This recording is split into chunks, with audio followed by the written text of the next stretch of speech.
ISI agent पूजा के honey trap में कैसे फंसा देश का गद्दार। पूजा के जाल में फंसकर जासूसी और एम्बेसी में घुसपैठ।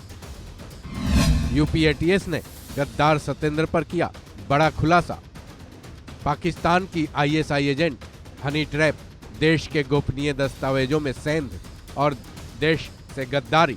यूपी के मेरठ से यूपी एटीएस ने जिस सत्येंद्र सिवाल को गिरफ्तार किया है उसकी कहानी पूरी फिल्मी है। अभी जो बातें हमने कही वो सारी सत्येंद्र सिवाल के इर्द गिर्द घूम रही है।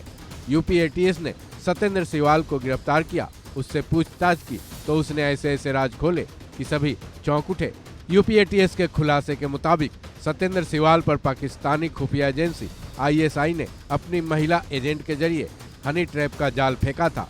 शातिर महिला आईएसआई एजेंट पूजा ने सत्येंद्र पर अपनी हुस्न का ऐसा जाल फेंका जिसकी गिरफ्त में सत्येंद्र सिवाल फंसता ही चला गया।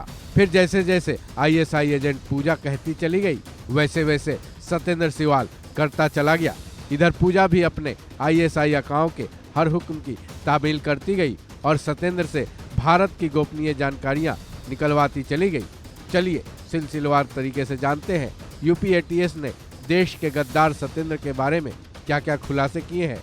गौरतलब है कि सत्येंद्र सिवाल रूस की राजधानी मॉस्को में स्थित भारतीय दूतावास में एमटीएस के पद पर तैनात था। सत्येंद्र को मॉस्को में ही आईएसआई एजेंट पूजा ने अपने हुस्न के जाल में फंसाया था, जिसकी शुरुआत सोशल मीडिया से हुई थी। एटीएस के मुताबिक ट्रेंड आईएसआई एजेंट पूजा ने सत्येंद्र से दोस्ती गांठने के लिए फर्जी फेसबुक प्रोफाइल बनाई। उस पर उसने अपना नाम पूजा रखा। जब दोनों के बीच संपर्क हो गया उसके बाद मैसेंजर से बातचीत का सिलसिला शुरू हुआ। फिर जब मामला मोबाइल नंबर तक जा पहुंचा और व्हाट्सएप से बातचीत होने लगी। फेसबुक पर पूजा नाम की इस शातिर महिला आईएसआई एजेंट ने सत्येंद्र को खुद को एक रिसर्चर बताया। ये उसकी प्लानिंग का हिस्सा था ताकि रिसर्च के बहाने वो बड़े ही आसानी से भारत की खुफिया जानकारियां सत्येंद्र से निकलवा सके। अपनी मीठी बातों और हुस्न के जलवे से पूजा ने जल्द ही सत्येंद्र को आकर्षित कर लिया था और उसका भरोसा भी जीत लिया था, जिसके बाद सत्येंद्र से उसने अपना मकसद साधना शुरू किया।